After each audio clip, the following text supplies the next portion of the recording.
Oi gente, tudo bem com vocês? Aqui é a professora Louine e nós estamos em mais um vídeo da nossa quarentena. Lembrando que na semana que vocês assistem o vídeo é importantíssimo, indispensável que vocês também leiam a apostila. Então essa semana a atividade é assistir o vídeo e ler a apostila, tá? A gente está em mais uma unidade, nós estamos na terceira unidade do segundo bimestre. A gente já estudou o iluminismo, como o iluminismo influenciou aqui na América. A gente já viu também a emancipação política das colônias do norte da América. E agora a gente vai ver a emancipação política das colônias espanholas. Importante lembrar que estamos falando de movimentos que surgiram a partir das ideias iluministas. Então, antes de começar a falar, pega o lápis, caneta, caderno, apostila, marcador de texto e vamos começar.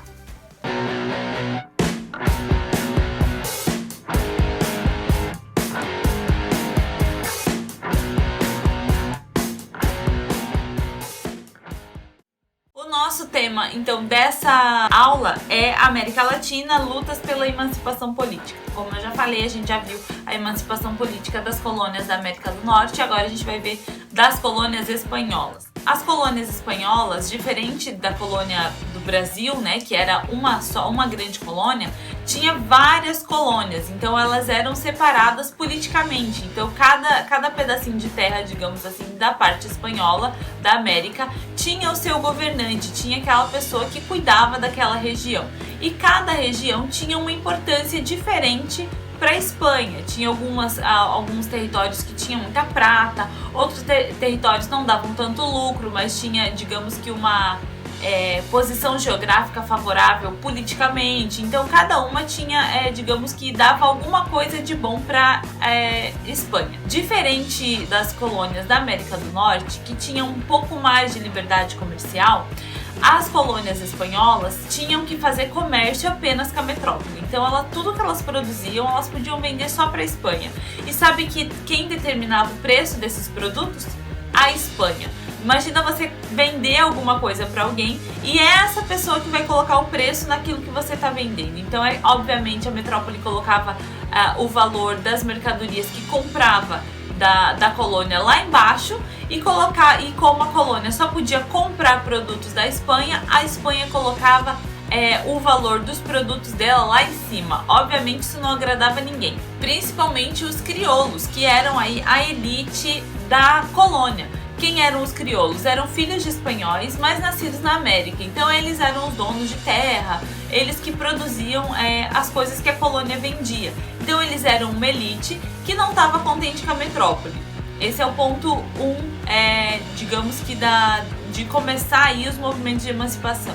Ponto 2, a população ela era extremamente empobrecida, então as pessoas realmente queriam mudanças, elas ansiavam por mudança, mas elas não sabiam aí que a ideia dos crioulos era fazer emancipação política, mas não mexer na estrutura social. Então a ideia deles era fazer emancipação e continuar se mantendo como elite e continuar oprimindo o povo mais empobrecido.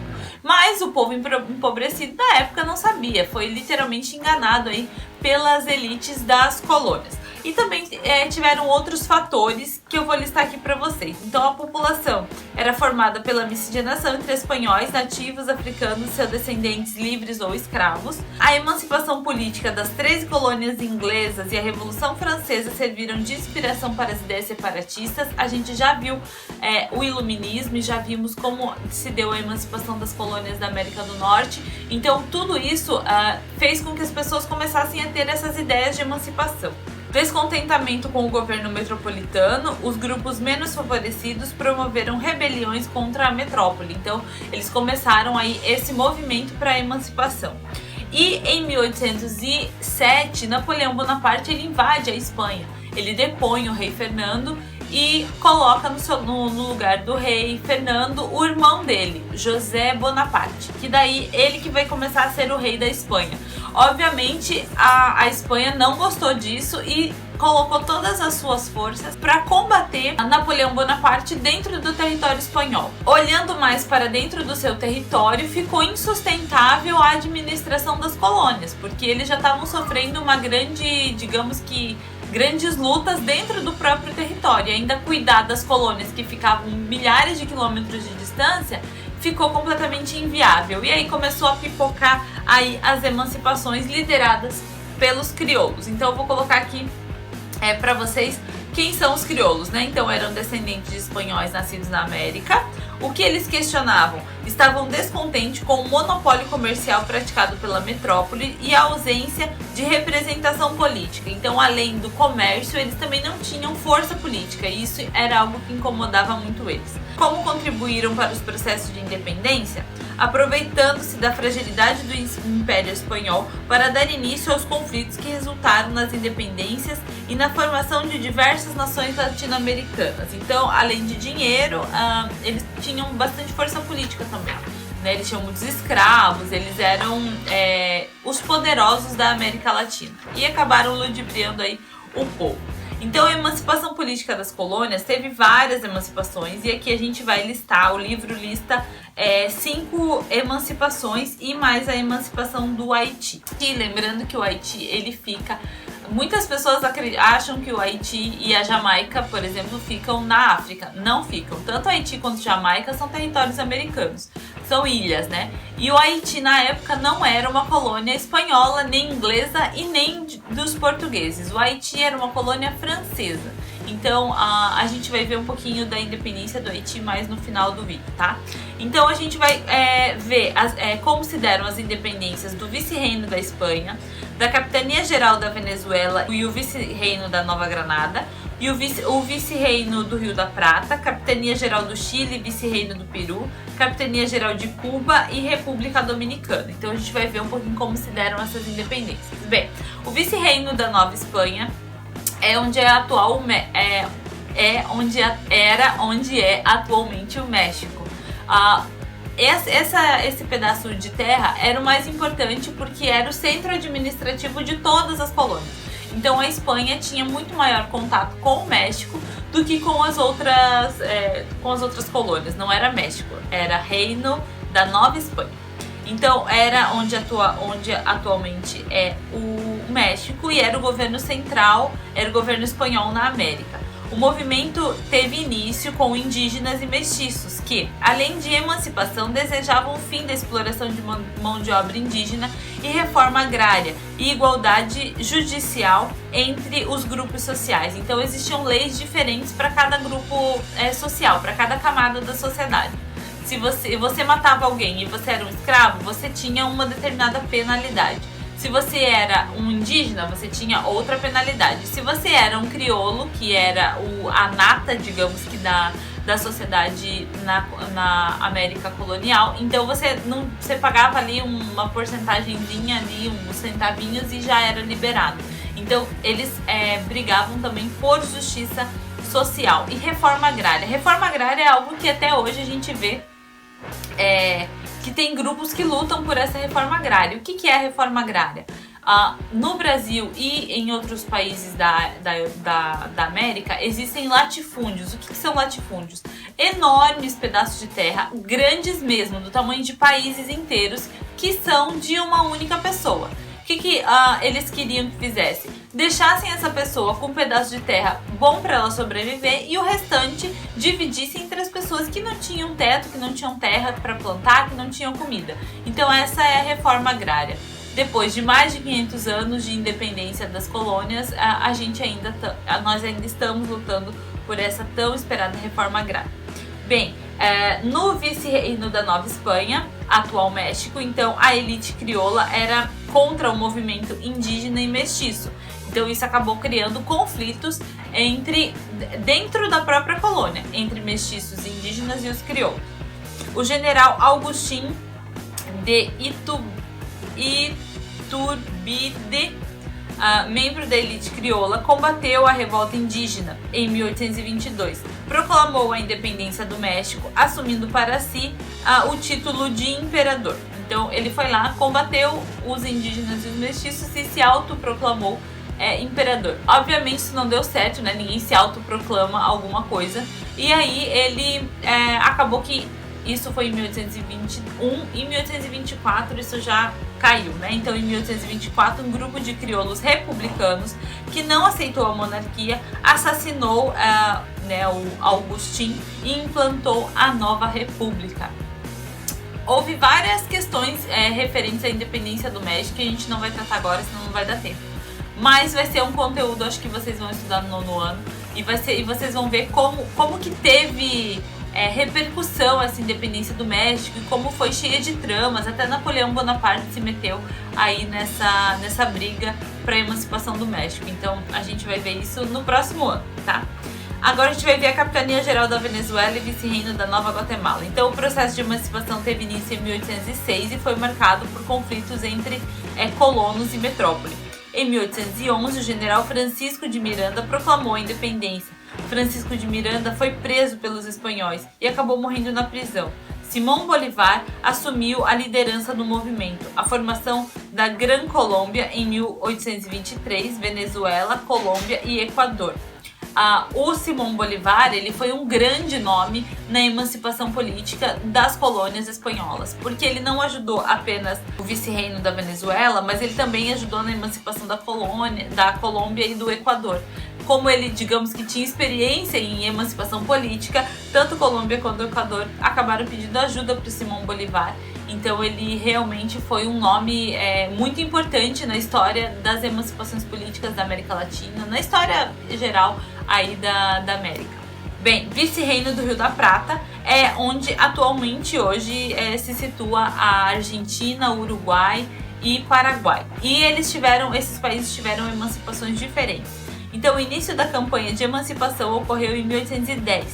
Foi marcada pela divergência de interesses entre grupos que buscavam um novo sistema e grupos da elite crioula, que pretendiam garantir os seus privilégios. Como eu já falei para vocês, eles queriam manter a estrutura social. Fazer a independência, mas manter a estrutura social. E já os mestiços, os indígenas, a população em geral, queriam uma mudança social, eles queriam melhores condições de vida e os crioulos não estavam dispostos a abrir mão dos seus privilégios. Então, em 1816, os argentinos declararam oficialmente independência, formando a Província Unida do Rio da Prata.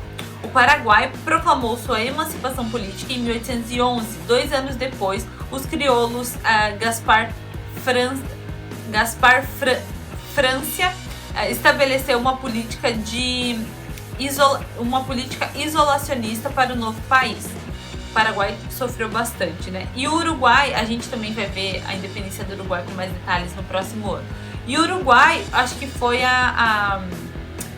acho que o país dos 3 o que mais sofreu, porque ele acabou se tornando independente do espanhol, mas foi anexado ao Brasil. Então o Uruguai se manteve até 1817 sob o poder dos espanhóis, quando foi anexado ao Brasil como província cisplatina. Com o apoio de argentinos, declarou sua emancipação em 1825, formando a República Oriental do Uruguai, só que o Brasil só reconheceu essa emancipação em 1828. Capitania Geral do Chile e Vice-Reino do Peru. Bem, a Capitania Geral do Chile e o Vice-Reino do Peru foram especialmente difíceis a emancipação deles porque eles davam muito lucro para a coroa espanhola. Então, em 1818, ocorreu a emancipação política do Chile. O Huígues assumiu a presidência do país. A Espanha não estava disposta a abrir mão das riquezas do Peru. O Peru tinha muitas jazidas de prata. São Martín partiu com seus homens em marcha do Chile para o Peru, com uma missão que durou 3 anos e implicou atravessar os Andes, mas eles acabaram conseguindo aí a emancipação política. Então a Batalha de Ayacucho afirmou a emancipação política do Peru, mas foi uma batalha bem sangrenta porque a Espanha realmente se concentrou suas forças em não permitir que o Peru se emancipasse, justamente porque o Peru tinha muitas riquezas. República Geral de Cuba e República Dominicana. República Dominicana proclamou sua independência em 1821, mas o local foi imediatamente dominado pelo Haiti, permanecendo sob sua tutela até 1844. Em Cuba, as lutas pela independência tiveram início em 1850, mas apenas em 1901 ocorreu a emancipação definitiva do país. Bem, após a emancipação política das colônias, aconteceu uma necessidade de uma organização econômica e uma organização política mesmo dessas colônias. Surgiu um movimento que se chamou Pan-Americano, ou seja, a união de todos os países da América Latina. Durou pouco tempo, foi comandado por Simón Bolívar, mas não durou muito tempo. Logo, elas digamos que se afastaram de vez e cada uma teve seu governo independente, né? Cada uma teve aí independência nos seus próprios governos e formou estados independentes. Emancipação política do Haiti. O Haiti, anteriormente chamado de São Domingo, era uma colônia francesa. Sua população era predominantemente de africanos e afrodescendentes escravizados. A Revolução Haitiana, que aconteceu de 1791 a 1804, liderada por escravizados e ex-escravizados, conquistou a independência e colocou fim ao regime escravocrata. O Haiti foi a primeira colônia da América Latina a se tornar independente em 1804. O haitianismo era o medo que os latino-americanos tinham das revoltas de africanos e afrodescendentes escravizados. Então o Haiti ele era uma ilha, né, que se tornou um país e tinha predominantemente afrodescendentes, e eles acabaram aí fazendo a primeira emancipação política da América Latina. E isso causou muito medo nos outros países, principalmente no Brasil, que tinha a maior população escrava da América Latina, estava no Brasil, e eles tinham medo que essa revolta no Haiti começasse a fomentar revoltas em outros lugares. Bem, eu espero que vocês tenham gostado do vídeo. Eu tentei falar o mais rápido possível porque é um conteúdo extenso, mas eu acho que é bem legal a gente entender como esses países lutaram pelas suas independências.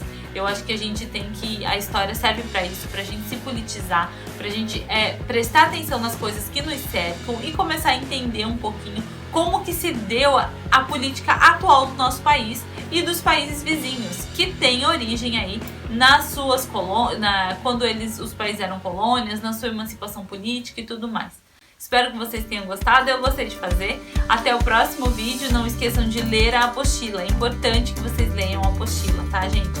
E daí semana que vem a gente faz uma atividade, tá bom? Um beijo, até o próximo vídeo.